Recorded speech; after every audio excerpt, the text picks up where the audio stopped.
Welcome to the Deep Dive, where we try to unpack complex stuff and give you the clearest insights we can. Today we're diving into Formula One, specifically Ferrari. What's really going on behind the scenes there?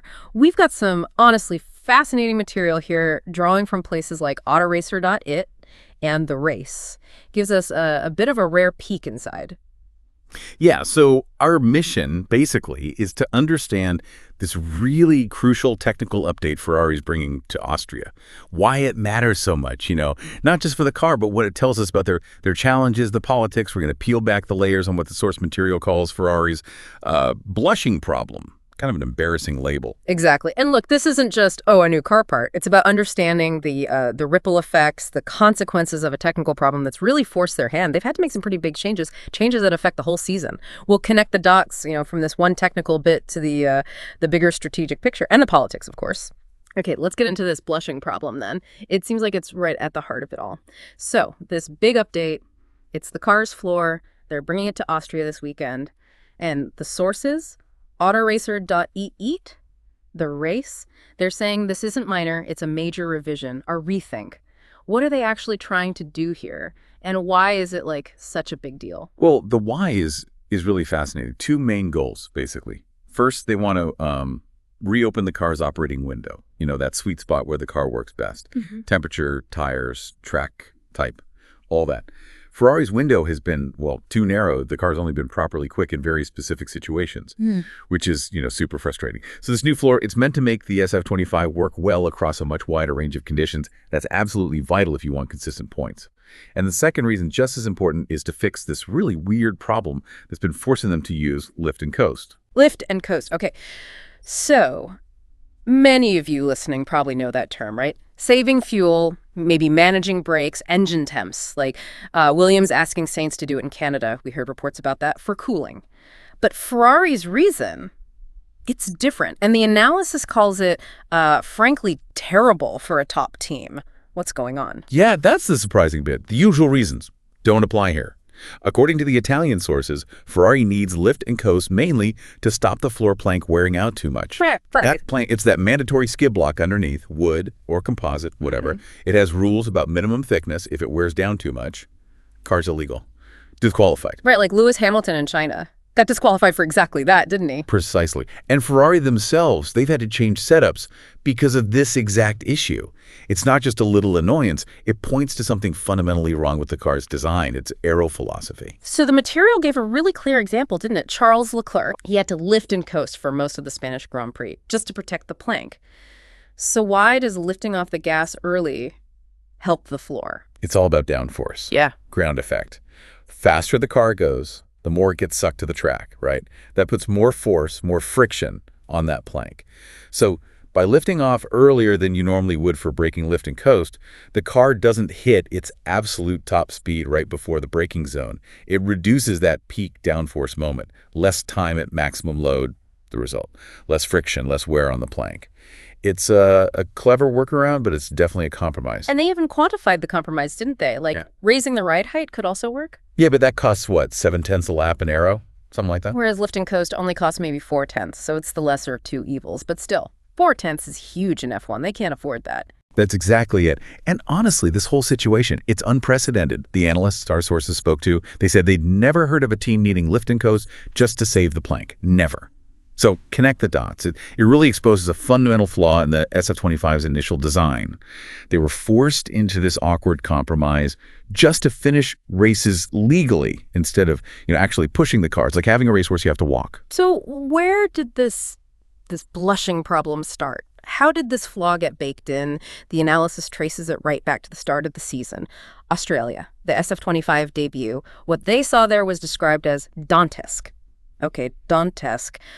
What does that actually mean for an F1 team? Sounds pretty bad. Oh, it paints a picture of absolute chaos, total shock, like a horrifying realization that everything you thought was right was wrong. It's not just a bad race. It means your core concept, your whole development direction for the new car, fundamentally flawed. It sends, shockwaves through the technical team. You basically have to scrap months, maybe years of work and start again. Hateful. Okay. And who was dealing with this mess? Well, two key names come up. Diego Tondi, the aero director, and Loic Serra, the technical director. And Serra, it has to be said, He's been under a lot of fire from the Italian press. They were the ones who had to figure out why the car was so bad, why this floor issue was happening. And they made the call to scrap the whole development plan they'd had since testing. Start over. Just incredible. One race weekend derails everything. So this new floor, it's finally here now. Austria. Race 11. That feels quite late in the year. Why the long wait?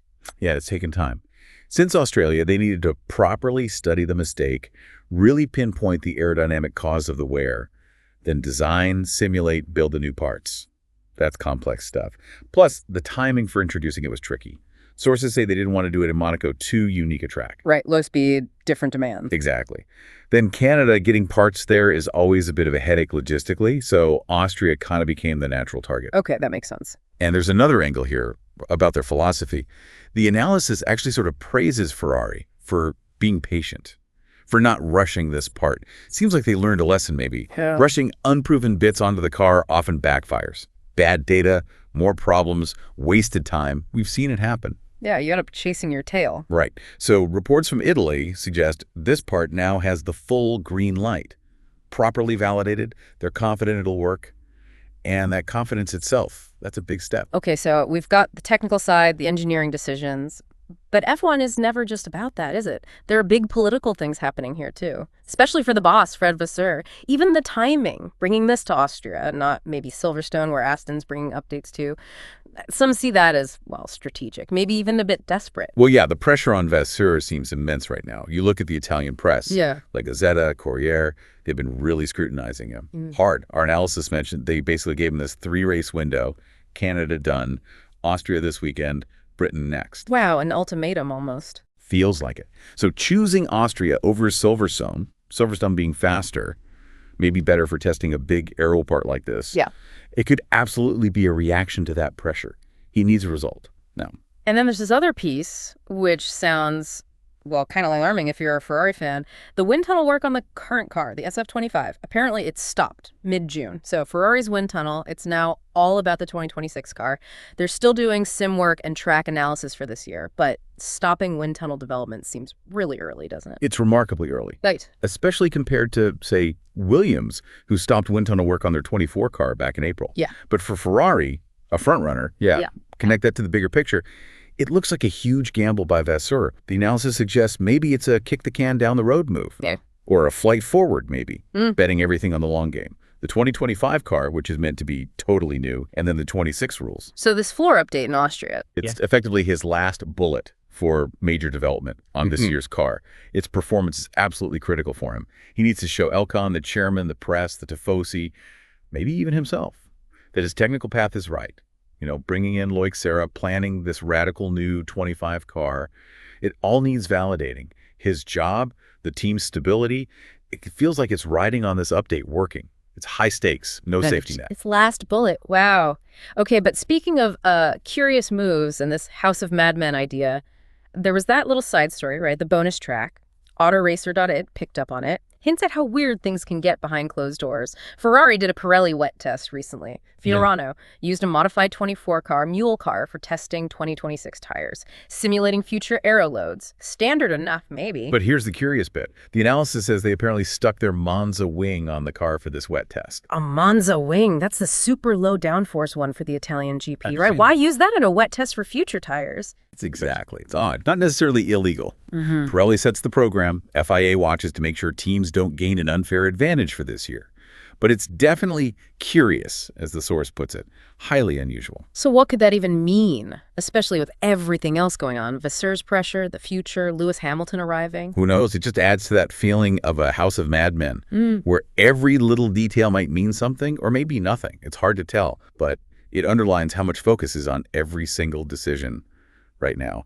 And how this new floor performs in Austria. It really feels like a turning point. A big one. What a deep dive that was into, the fascinating, complicated, sometimes crazy world of Ferrari and F1. We went from this very specific, kind of hidden technical issue with the floor all the way up to the huge political pressure on Fred Vasseur. Yeah. It really shows how everything's connected, doesn't it? Every detail on track reflects this much bigger story behind the scenes. Absolutely. It highlights how tied together the technical side and the team politics are in Formula One. You can't separate them. The challenge for Ferrari now, it's not just does the floor work, it's managing everything else. The fallout, positive or negative. What it means for VASSEUR, for morale, for the direction they take next. It's a real balancing act. Yeah, and as you listening reflect on this, maybe think about how often that happens elsewhere, right? A small technical glitch, some immediate problem suddenly reveals much bigger systemic issues in any organization, forces uncomfortable choices, exposes those hidden pressures, makes you wonder what other blushing problems are out there, just waiting for their moment.